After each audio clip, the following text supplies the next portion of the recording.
Sembrando Futuro, tu espacio para hablar sobre la lucha, defensa y promoción de los derechos humanos. Porque los derechos humanos deben formar parte del debate nacional.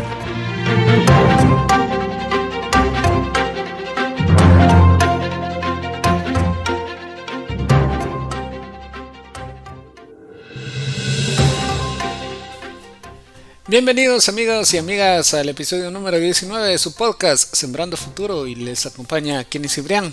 Esta vez en la sección de la entrevista hablamos sobre la situación de los defensores y defensoras de derechos humanos. Por eso contamos con la participación de Diego Carranza, quien es coordinador del equipo de educación del Instituto de Derechos Humanos de la UCA. Bienvenido.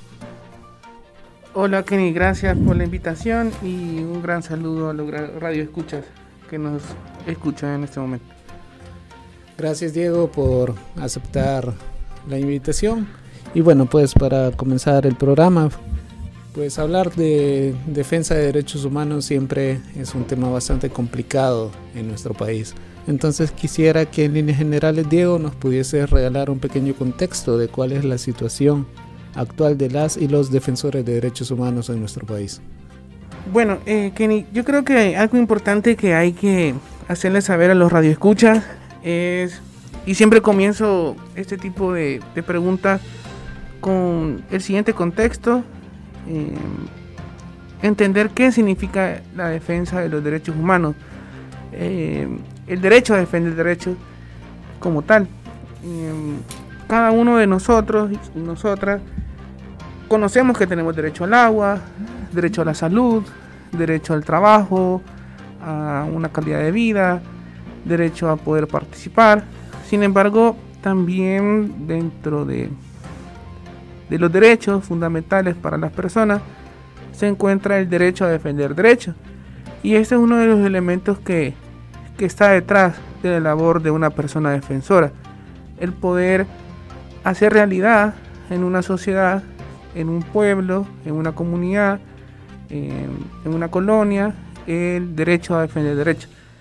Entonces hay que darle la misma importancia que le damos a los demás, sobre todo porque aquí estamos construyendo ciudadanía porque activamos a una comunidad para que cuando, por ejemplo, no nos cae agua, inmediatamente una comunidad llama a sus vecinos y vecinas y tratan la manera de poder conocer por qué no está cayendo agua. Y desde ese momento, aquella persona que está tratando de hacer que caiga agua en su comunidad se convierte en una persona defensora y está validando este derecho a defender derechos, es decir, defiende el derecho a que su comunidad tenga agua. Bajo esta introducción que te menciono, Kenny, con la pregunta que tú me mencionabas, ¿cuál es la situación actual? Hay dos escenarios, y creo que comienzo con el escenario positivo porque muy pocas veces se habla, y creo que hay muchos defensores y defensoras que están haciendo un trabajo muy valioso para El Salvador.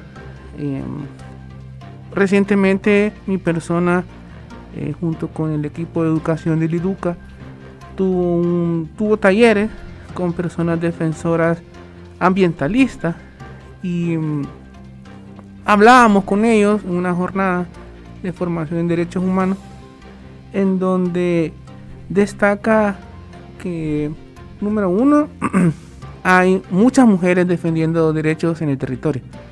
De las 12 personas que teníamos en la formación, 10 eran mujeres, y era una característica muy importante, ¿no?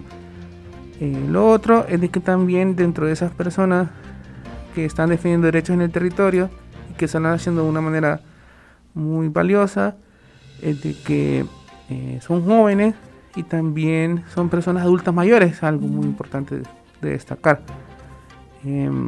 A la vez hay un trabajo territorial muy extenuante, personas que de manera voluntaria realizan este tipo de trabajos, y es de destacar voluntarios que no reciben algún tipo de remuneración, sino que lo hacen por una convicción de que su comunidad esté mejor, que las mujeres vivan en ambientes libres de violencia, o jóvenes que actualmente están siendo estigmatizados puedan tener una vida con empleo, con educación.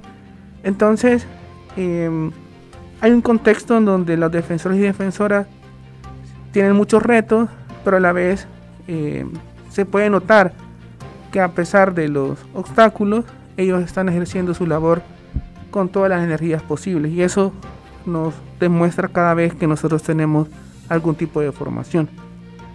Sin embargo, si bien es cierto, este trabajo es muy enérgico y con mucho voluntariado y servicio, lamentablemente también hay un escenario negativo. Hay un escenario negativo, pues el ambiente para poder ejercer este derecho de defender derechos está siendo un ambiente hostil y amenazante. Hostil porque, en cierto sentido, cuando nosotros escuchamos en distintas formaciones a las personas defensoras, nos mencionan que hay muchos ataques hacia ellas, o que los asocian con grupos criminales, o que también hay muchas críticas desde los mismos vecinos y vecinas de su comunidad porque están haciendo trabajo revoltoso o porque se están categorizando como personas que llevan la contraria a un discurso, que podemos hablar después de eso más de manera más profunda. Entonces, en general, tenemos un ambiente hostil y amenazante en donde uno de los principales sujetos o personas o grupos que están cometiendo este tipo de ambientes o que están ocasionando este tipo de ambientes es desde el Estado, y eso podemos ir ahondando poco a poco. Precisamente, Diego, sobre esto mismo que comentabas, la siguiente pregunta es: ¿cómo crees que afecta el trabajo de las y los defensores de derechos humanos la estigmatización que constantemente se ejerce sobre esta figura a través de representantes del Estado? Hemos visto al presidente, hemos visto algunos ministros, hemos visto algunos diputados, diputadas que han estigmatizado el trabajo de las y los defensores. ¿Cómo crees que afecta el trabajo? Sí, creo que algo que hay que destacar es que al momento de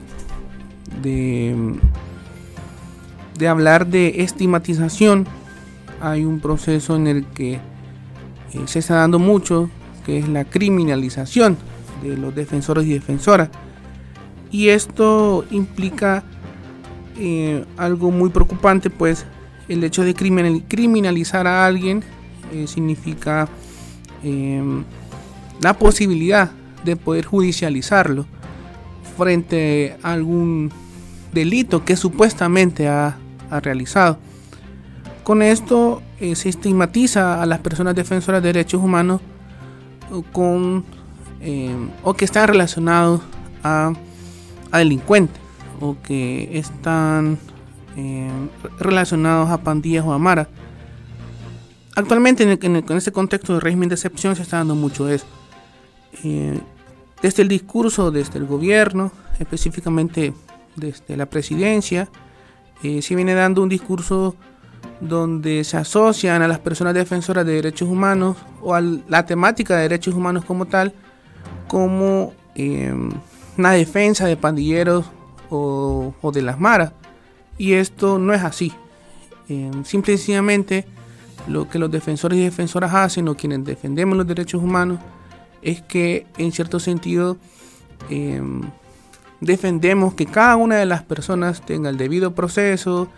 También se pueda relacionar a que hay algunos jóvenes de las comunidades, y tenemos casos como Iduca, donde se han detenido y arrestado, llevado a las cárceles solo por el simple hecho de ser joven, viviendo en una comunidad estigmatizada o vulnerada. Entonces, yo creo que esta parte de la criminalización, por el hecho de querer hacer que se respeten los debidos procesos para que una persona sea arrestada, creo que es algo que actualmente está siendo muy preocupante en las comunidades. Tenemos casos, o hemos conocido casos, no solo de Iduca, sino que también de otras organizaciones, donde han sido detenidas personas defensoras de derechos humanos, y esto por el hecho de poder defender los derechos de los y las jóvenes. Entonces, eso es un primer elemento, la criminalización debido al estigma de estar asociándolos a personas o grupos criminales. Es algo que hay que ponerle mucha atención. Y por último, esto afecta también de manera personal, ¿verdad? Esto no hay que negarlo. Las personas defensoras de derechos humanos, por la labor que hacen, y muchas veces de ella voluntaria, tienen un desgaste emocional, y eso pasa. El Estado como tal, y existen normas internacionales que dictan eso, tendría que asegurar que el ambiente en el que las personas defensoras hacen su labor sea un ambiente que les permita hacer su trabajo de manera positiva. Sin embargo, esto no está sucediendo. Entonces, el hecho de tener muchos ataques y también estar en un marco de discurso de odio, esto hace que las personas defensoras sientan mucho estrés, y lamentablemente hemos conocido de casos de defensoras y defensores que están dudando también de querer seguir con este tipo de ejercicios, ¿no? Sin embargo, al final siempre existe una motivación de querer seguir defendiendo los derechos que defienden, pero es una realidad, y esto no hay que negarlo, ¿no? Hay un desgaste emocional, y creo que también ahí hay que ponerle mucha atención a esto, y que es responsabilidad del Estado, ¿no? Eso es algo claro. Diego, también quizás en el hilo de la pregunta anterior, debido a la estigmatización que ya comentabas de los defensores y defensoras de derechos humanos, y que además es el Estado quien debe suplir las necesidades de la población salvadoreña, ¿crees que actualmente existen espacios de diálogo entre las y los defensores de derechos humanos y el Estado? No, realmente no, y eso te lo justifico de la siguiente forma. Hablábamos que hay una criminalización de las personas defensoras, que hay también un ambiente hostil para poder ejercer esta labor, y esto, los principales victimarios son funcionarios públicos, son personas del Estado, especialmente del gobierno, y esto ocasiona que en cierto sentido también estos espacios de diálogo se reduzcan. Uno de los principales motivos puede ser es que la temática de derechos humanos no es algo que, al menos ahorita, el gobierno no le interesa, sobre todo porque defender derechos humanos hasta cierto punto puede parecer incómodo para el poder, pero sin embargo esto siempre se realiza, ¿no? Entonces, regresando a tu pregunta, no hay espacios de diálogo, y esto obstaculiza también en cierto sentido que muchas de las necesidades que existen de este territorio no sean llevados al Estado, ¿verdad? A lo político, al campo político, a la agenda política, a la agenda pública, porque también esa es una de las principales responsabilidades que tiene una persona defensora, que todas esas necesidades que existen en una comunidad, llevarlo al ámbito público, llevarlo a la asamblea, crearlo en políticas públicas. Sin embargo, esto no está sucediendo porque se cierran las puertas, no solo de manera objetiva o presencial, sino que se cierran las puertas también desde el momento en el que el presidente empieza a atacar a las personas defensoras de derechos humanos por medio de un tuit, o al contrario, no necesariamente ataca a la persona defensora, pero sí minimiza la importancia de los derechos humanos. Gracias, Diego. Tú mencionabas también de que defender derechos también implica un derecho, ¿no? Y es el derecho a defender derechos humanos. ¿Cuál es el estado de la propuesta de ley de reconocimiento y la protección integral de defensores y defensoras de derechos humanos? Pues desde las organizaciones se ha ido trabajando en esta propuesta, ¿no? Bueno, creo que algo que hay que mencionar con esta pregunta, Kenny, es por qué se creó esta ley. Y es que, como te mencionaba antes, el Estado tiene la obligación de crear ambientes donde las personas defensoras puedan ejercer su labor con protección. Entonces, diferentes organismos, diferentes instituciones, dentro de ellas el IDUCA, creamos una ley para poder reconocer y proteger a las personas defensoras de derechos humanos. Lamentablemente, cuando inició la nueva Asamblea Legislativa, estas y otras leyes, iniciativas de leyes o de marcos normativos fueron archivadas. Fue un retroceso que hasta el momento aún seguimos analizando qué hacer, porque en cierto sentido, como lo mencionaba antes, se han cerrado las puertas no solo del Ejecutivo, sino que también del Legislativo, para poder presentar piezas de correspondencia o algún tipo de ley o iniciativa de ley. Entonces, actualmente sigue archivada, no hay ningún tipo de señal que quieran de nuevo activarse este tipo de iniciativas o discusiones, porque, seamos sinceros, en la ley, en la Asamblea, no se está discutiendo mayor cosa, ¿no? Sino que es casi que lo que manda el poder ejecutivo, es lo que automáticamente se aprueba dentro del legislativo.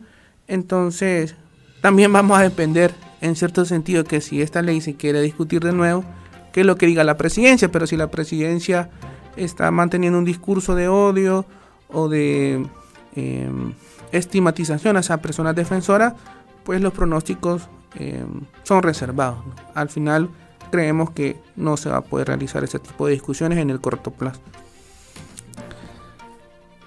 Esto realmente es bastante lamentable, pues, el trabajo de las y los defensores de derechos humanos, precisamente por el nivel de riesgo que puede conllevar en algunos temas, en algunos casos, pues es necesario que haya una ley que proteja este trabajo. También, Diego, me gustaría preguntarte, según tu opinión, ¿cómo crees que afecta el trabajo de las y los defensores de derechos humanos el anteproyecto de ley de agentes extranjeros, que si bien todavía no ha sido aprobado, pero es una posibilidad, ¿no? Sí, bueno, creo que hay que identificar bajo esta ley que en cierto sentido uno de los elementos que mencionaba uno de los diputados del partido oficialista es que hay que transparentar, que esa ley iba a servir para transparentar, que si nosotros, las organizaciones o ONG, que en cierto sentido no estamos alineados a la injusticia que está realizando este gobierno, debemos de ser transparentes. ¿Y por qué temíamos a ser transparentes? Aclarar que, bueno, la UCA como tal ha sido transparente con todos sus procesos. Hemos sacado comunicados que en cierto sentido la transparencia es uno de los elementos muy importantes de esta universidad. Entonces había un discurso un tanto distorsionado, porque quienes no están cumpliendo la transparencia es el mismo ejecutivo y la misma asamblea, al estar restringiendo información pública.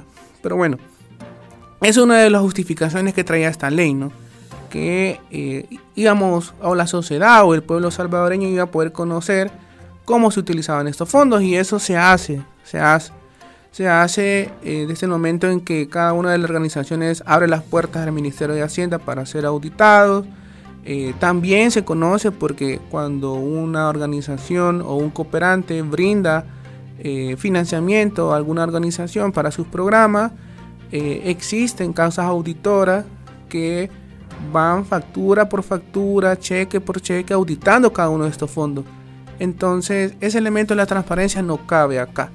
Lo que sí trata esta ley, y eso no lo visibiliza o no lo dicen, es poder perseguir a voces críticas.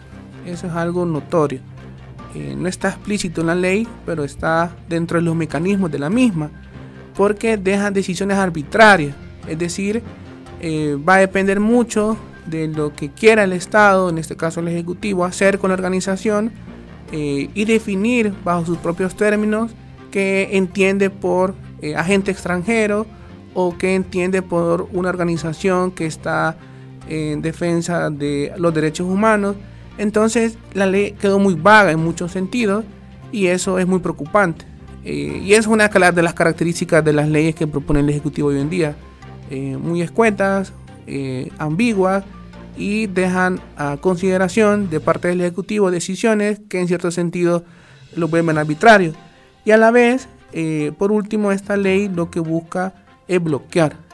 Y eso es uno de los armas o instrumentos que actualmente el gobierno está utilizando, de bloquear a organizaciones de la sociedad civil.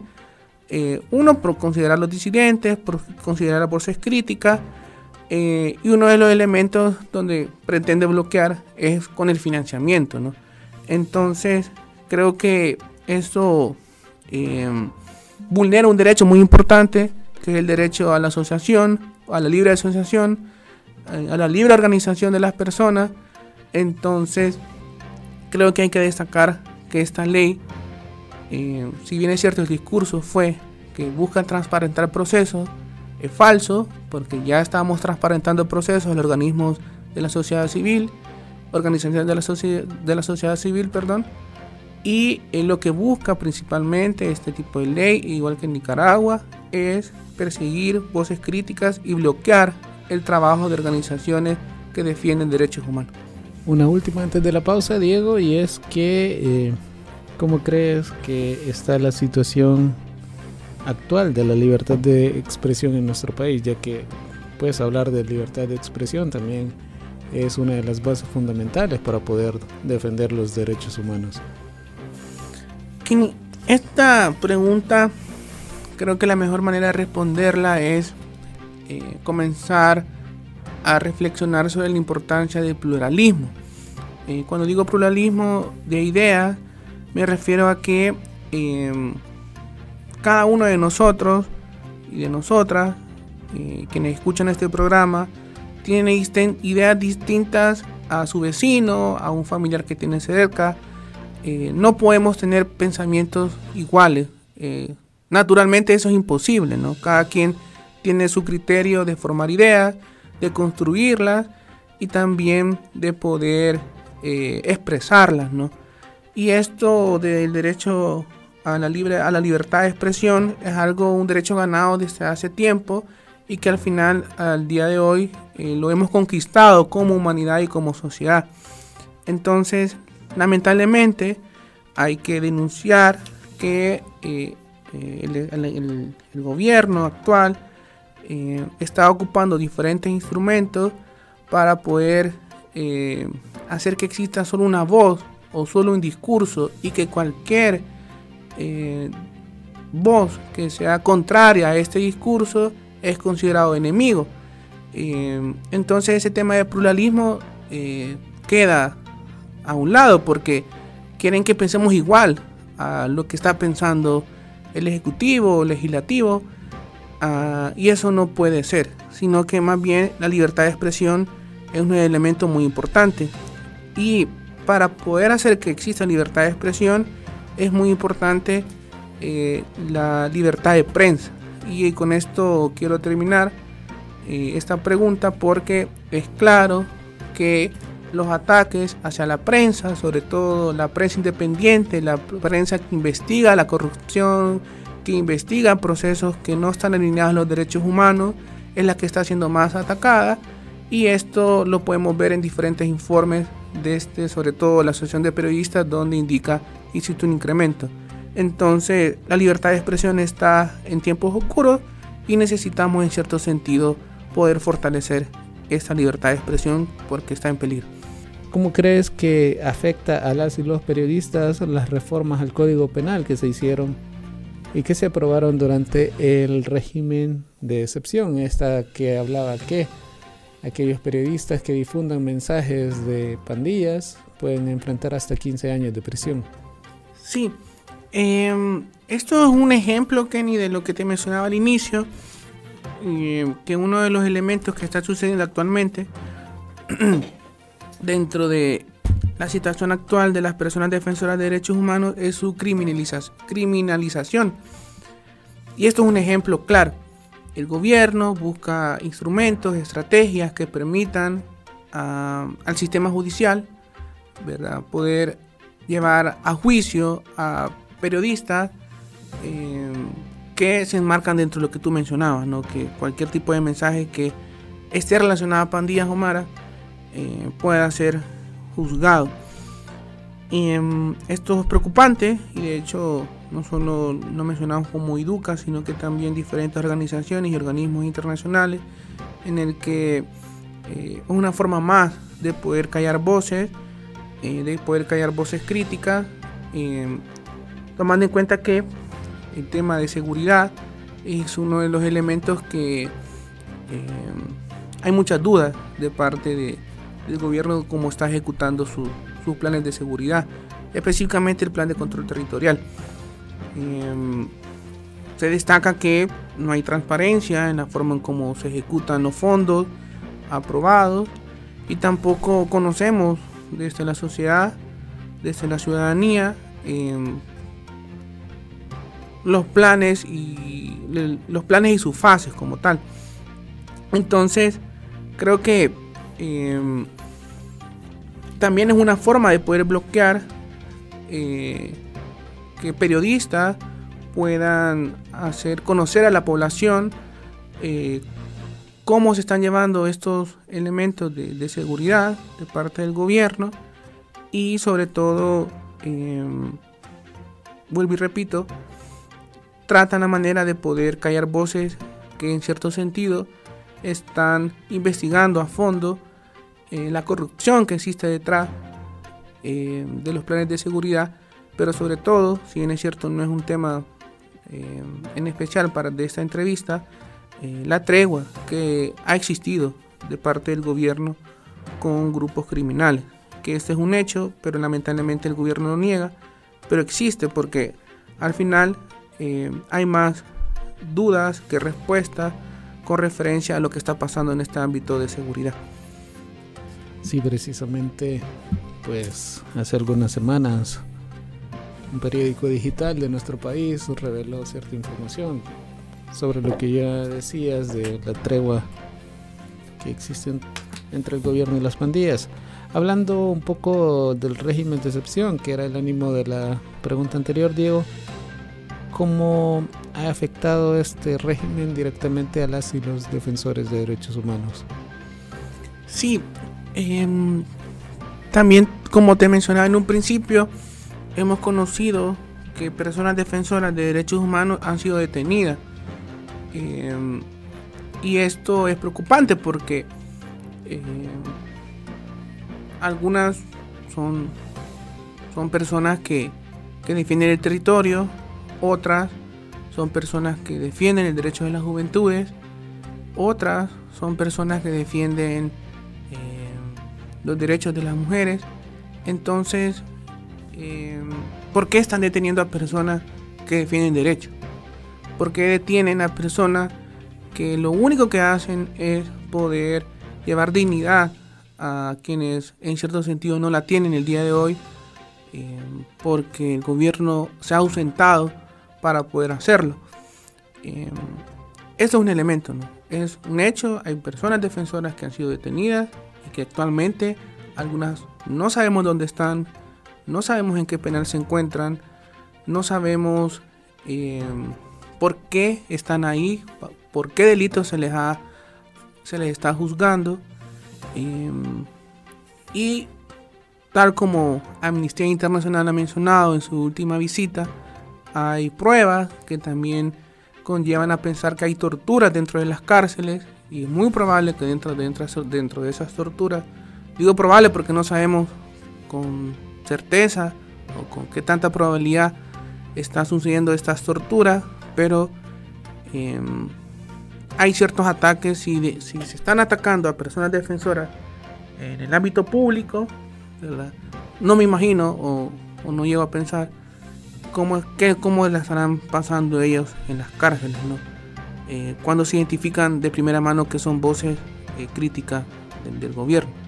Así que esto es un elemento que está afectando. Y por último, creo que también hay un miedo generalizado de poder defender derechos humanos hoy en día. Y sobre todo cuando platicamos con personas defensoras, algunas de ellas nos expresan que hoy les da miedo expresarse en redes sociales, venir a marchas, que es un derecho. Entonces esto hace que este miedo generalizado también se internalice en ellos y que pueda en cierto sentido disminuir la labor que ellos realizan en el territorio o desmotivarlos también a esto, ¿no? Y creo que al contrario, como te he mencionado en otras ocasiones en esta entrevista, el Estado como tal tiene la obligación de poder crear ambientes positivos para que las personas defensoras ejerzan su labor, pero hoy al contrario, están creando ambientes de miedo, de persecución, de amenaza, en donde las personas defensoras, en vez de sentirse motivadas para defender derechos humanos, al contrario, están viendo mermada su motivación. También este régimen de excepción está socavando la dignidad de jóvenes de las comunidades que solo por el hecho de estar tatuados son criminalizados, y muy probablemente algunos de ellos también son personas defensoras de derechos humanos. Entonces, si un joven está tatuado o solo por el hecho de ser joven y tiene miedo de ser criminalizado y llevado a las cárceles, no sale de su hogar, está dentro de su hogar, se priva el derecho a la libertad de circulación, pero también se le priva el derecho a defender derechos. Entonces es como una cadena, ¿no? Desde el momento que un joven tiene miedo y que es defensor de derechos humanos, pero él prefiere quedarse en su casa antes de ser arrestado. Pero ¿qué implica para una comunidad que un joven no defienda derechos humanos? Tiene implicaciones negativas para su grupo, para sus pares, porque no está llevando formación a los jóvenes, no está llevando espacios de educación, no está defendiendo los derechos. Entonces esto no se visibiliza como tal, sino que al contrario, lo único que visibiliza el gobierno hoy en día es los arrestos. Pero las consecuencias de estos arrestos de personas líderes de comunidades, esto lamentablemente no lo hace. Y esto es una estrategia comunicacional, ¿no? Que de esto hay mucha tela que cortar, pero por ese lado te pudiera responder esa pregunta. Me parece, Diego, que tenemos una llamada. Buenas noches, amigo o amiga. Por favor, coméntenos cuál es su nombre y de dónde nos llama. Mi nombre es Wilfredo Antonio Alfaro y les hablo de la colonia Santa Lucía. Adelante, amigo. El problema es que todo presidente no defiende derechos humanos. Él lo que defiende es su trabajo presidencial, sus planes que quiere empujar para proyectar su presidencia. Por lo tanto, uno debe tener bien claro esto, de que Nayib Bukele no defiende derechos humanos, defiende su proyecto presidencial. Y cuando uno tiene bien claro eso, uno se da cuenta de que todo aquel que no esté de acuerdo a su trabajo presidencial, él lo toma como enemigo. Y como él tiene un plan de guerra no convencional, que ahora está impulsando como una guerra convencional, que es lo que yo compartí desde el principio. ¿Cuál era el propósito de Nayib Bukele de apoyar a los militares? Y yo veía que el propósito de él era llevar a los militares para que lo apoyaran a su presidencia y que tomaran como enemigo a todo aquel que se opusiera a sus proyectos presidenciales. Y eso es lo que estamos viendo y viviendo. Pasen muy buenos días, muy buenas noches. Muy buenas noches, muchas gracias por su comentario. No sé, Diego, si quisieras comentar algo sobre el tema. Sí, creo que el Radio Escucha ha dicho muchos elementos de que podemos hacer otra entrevista, pero notablemente es algo muy cierto, ¿no? Al presidente le interesa mucho más su imagen que defender derechos humanos. Le interesa mantener una imagen en donde se mantiene un líder autoritario, eficaz, valiente, fuerte contra las pandillas. Y creo que esto, en cierto sentido, tal como lo reflejan diferentes encuestas, la población lo ve bien, ¿no? Pero esto es peligroso porque estamos atacando a las pandillas y a las maras, atacando entre comillas, de la misma forma como lo hicieron anteriores gobiernos. ¿Y cuál ha sido el resultado? Más violencia. Entonces creo que el hecho de que afrontar ese tema de delincuencia no se haga desde una perspectiva de derechos humanos, las consecuencias para la sociedad salvadoreña pueden ser muy graves. Es como una olla de presión. Estamos ahí tratando la manera de contener esta situación, tratamos de mantener un discurso de eliminación de las pandillas y las maras, pero en algún momento esto va a estallar y lamentablemente esa situación de las cárceles, la situación de las pandillas, va a haber un momento en el que ni el mismo gobierno probablemente va a saber qué hacer. Y creo que, haciendo referencia a lo que decía el Radio Escucha, ¿qué guerra ha funcionado? Ninguna, ¿no? Ninguna, y la historia nos ha dicho que ninguna guerra funciona. Y si este tema es declarar la guerra a las pandillas, pues al menos los pronósticos históricos, basándonos en la historia, no han sido nada agradables.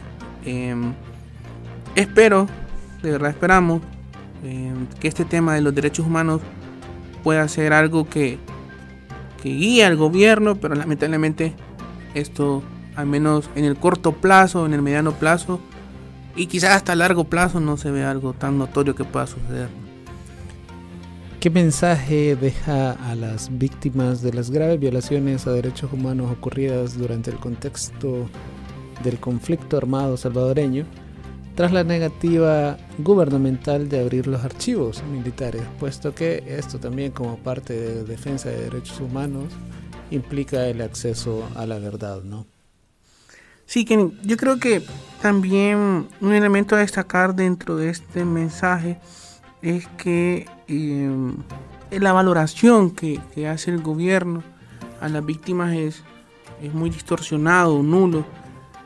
Recuerdo que al principio del gobierno, el Ejecutivo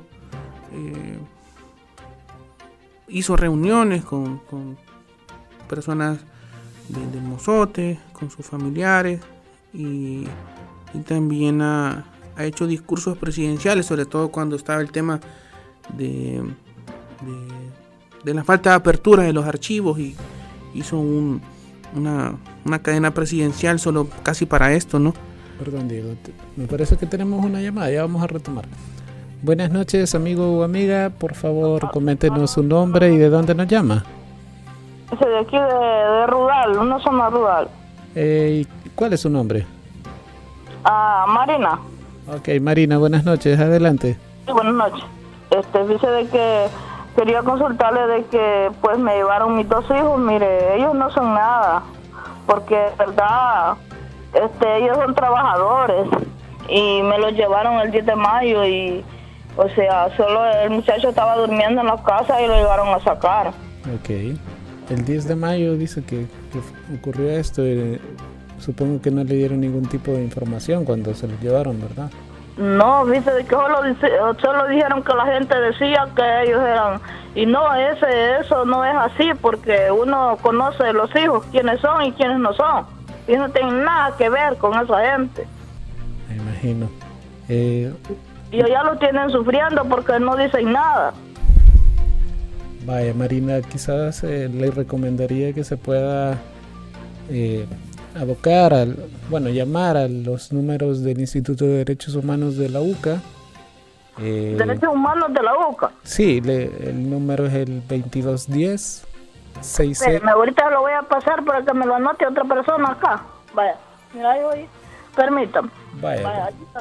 Bueno, voy a dar el número al aire, el 2210 6600, extensión 435. Ese es el número que pueden llamar del Instituto de Derechos Humanos de la UCA. Me parece también que tenemos una llamada más, y si la amiga Marina no logró anotar el número, al final del programa lo voy a repetir.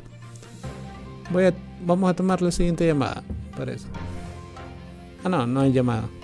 Bueno, también a la amiga Radio Escucha hay un número directo del IDUCA que también puede apuntar, el 2210-6678. Vuelvo y repito, 2210-6678. Y ahí puede hablar para poder comentar su caso. Y bueno, esto es lamentable, Kenny. Este es un caso más que escuchamos. Esto fue al aire. Y también dentro de mi círculo cercano hay personas que han sido detenidas y que sabemos que son personas inocentes y que solo por el hecho de ser jóvenes o de habitar en comunidades estigmatizadas son detenidos de manera arbitraria. Y algunas veces no hay palabras para poder contener a una madre que está siendo violentada también en sus derechos humanos, y también a los jóvenes.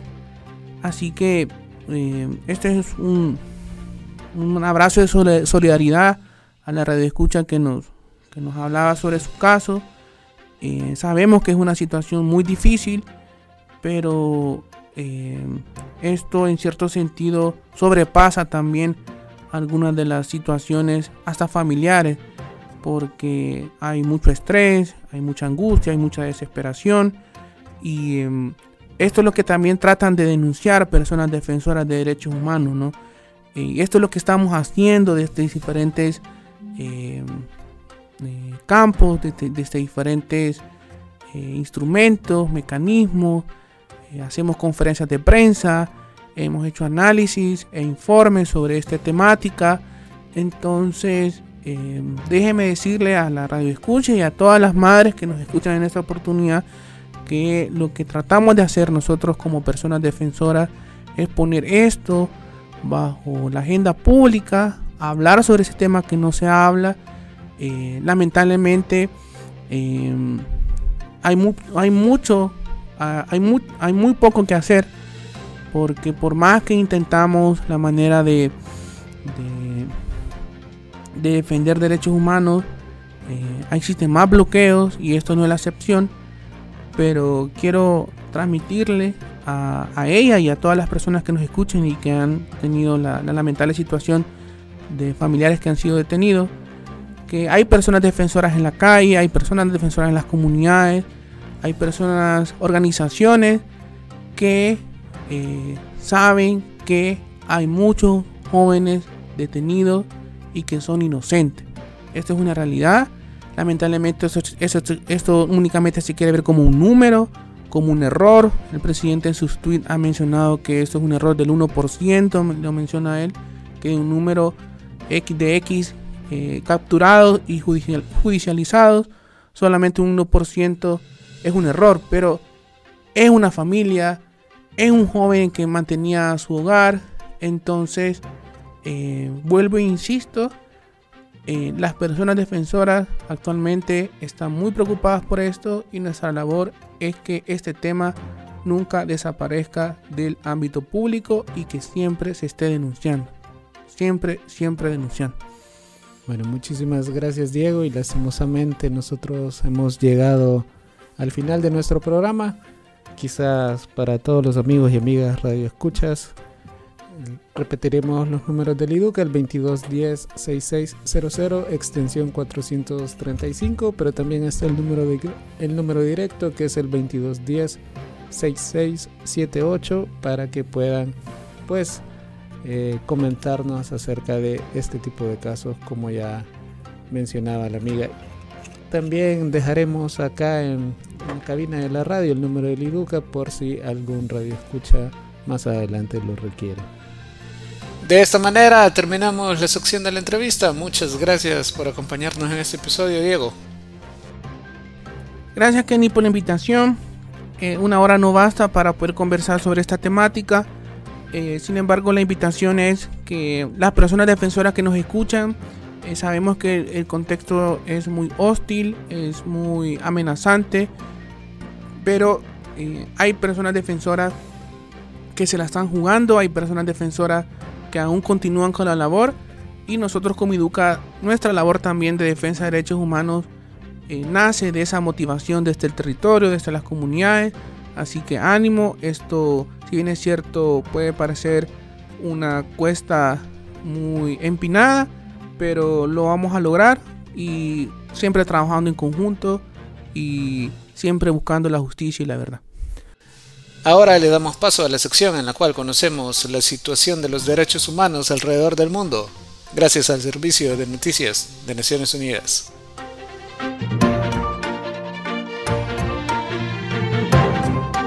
Esto es la ONU en minutos. Un saludo de Beatriz Barral. Aunque el verano no ha empezado oficialmente, Europa ya está sufriendo una importante ola de calor como consecuencia del cambio climático. Según los expertos de la Organización Meteorológica Mundial, las olas de calor empiezan antes, son más frecuentes y graves debido a las concentraciones récord de gases de efecto invernadero en la atmósfera. En declaraciones a los periodistas en Ginebra, la portavoz de la OMM, Claire Knowles, explicó que la ola de calor se extendió desde el norte de África a través de España, Portugal, está llegando a Francia hoy y luego alcanzará su punto máximo en Suiza y Alemania durante el fin de semana.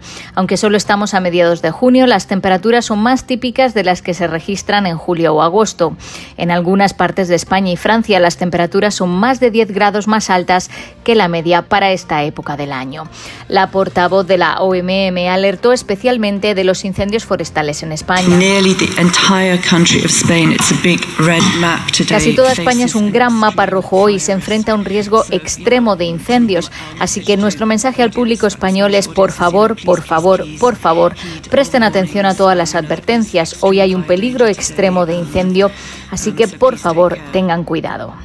El Grupo Intergubernamental de Expertos sobre el Cambio Climático proyecta que con un aumento de las temperaturas de 1,5 grados, el límite del Acuerdo de París que con toda probabilidad se sobrepasará, habrá cada vez más olas de calor, estaciones cálidas más largas y estaciones frías más cortas. Como resultado del cambio climático, las olas de calor empiezan antes, son cada vez más frecuentes y graves debido a las concentraciones de gases de efecto invernadero en la atmósfera que están a un nivel récord, explicó Knowles. Con el aumento de la temperatura global a 2 grados, el calor alcanzaría con mayor frecuencia umbrales de tolerancia críticos para la agricultura y la salud. Las personas con trastornos mentales graves mueren de media de 10 a 20 años antes que la población general, la mayoría de las veces por enfermedades físicas prevenibles, según una encuesta de la Organización Mundial de la Salud. Los suicidios representan más de 1 de cada 100 muertes y el 58% de ellos ocurren antes de los 50 años. Además, los trastornos mentales son la principal causa de discapacidad. En 2019, casi 1.000 millones de personas, entre ellas un 14% de los adolescentes de todo el mundo, estaban afectadas por un trastorno mental. Incluso antes de la pandemia de COVID-19, solo un pequeño porcentaje de las personas que la necesitaban tenían acceso a atención psiquiátrica o psicológica. Por ejemplo, aunque en los países de ingresos altos el 70% de las personas con psicosis recibe tratamiento, en los países pobres solo el 12% tiene ayuda. Los gobiernos de América Latina y el Caribe no han priorizado lo suficiente el desarrollo de políticas que aborden las brechas de aprendizaje de los grupos más vulnerables en los planes de respuesta a la pandemia, según un nuevo informe conjunto de la UNESCO y UNICEF. La publicación resalta que un número bajo de países ha incorporado en sus planes de respuesta medidas específicas para estudiantes en riesgo de abandono o de repetir curso, los más desfavorecidos y los inmigrantes, refugiados y minorías. Dentro del grupo de países que sí tomaron medidas, entre el 14 y el 18% optó por utilizar tiempo escolar durante las vacaciones. Las brechas entre los estudiantes más ricos y los más pobres se han profundizado y el estudio muestra señales preocupantes en cuanto a abandono escolar. En el 39% de los países, menos de 3/4 partes de los estudiantes han regresado a los últimos años de secundaria. Una buena señal es que, de acuerdo con la encuesta, se reporta un aumento del gasto educativo en gran parte de la región. Y los conflictos, la violencia y otras crisis dejaron un récord de 36,5 millones de niños desplazados de de sus hogares a finales de 2021, la cifra más alta registrada desde la Segunda Guerra Mundial, según estimaciones de UNICEF. De ellos, 13,7 millones son refugiados y solicitantes de asilo y casi 22,8 millones están desplazados dentro de su país. Estas cifras no incluyen a los niños desplazados por catástrofes climáticas y medioambientales ni a los que han abandonado sus hogares en 2022, incluidos los de la guerra de Ucrania, que ha provocado la huida de más de 2 millones de niños del país y el desplazamiento interno de 3 millones desde febrero. No podemos ignorar la evidencia, dice la directora ejecutiva de UNICEF. El número de niños desplazados está creciendo rápidamente y también nuestra responsabilidad de llegar a ellos. Los niños representan casi la mitad del total de la población desplazada del mundo. Más de un tercio de ellos viven en el África subsahariana, una cuarta parte en Europa y Asia Central y el 13% en Oriente Medio y el norte de África. Hasta aquí las noticias más destacadas de las Naciones Unidas. Y así terminamos el episodio número 19 de su podcast. Recordarles que pueden seguirnos en todas las redes sociales como @educa y escuchar este podcast en Spotify y en YouTube. Además de invitarles a que le den like y nos dejen sus comentarios de este episodio en YouTube. Nos escuchamos la semana que viene.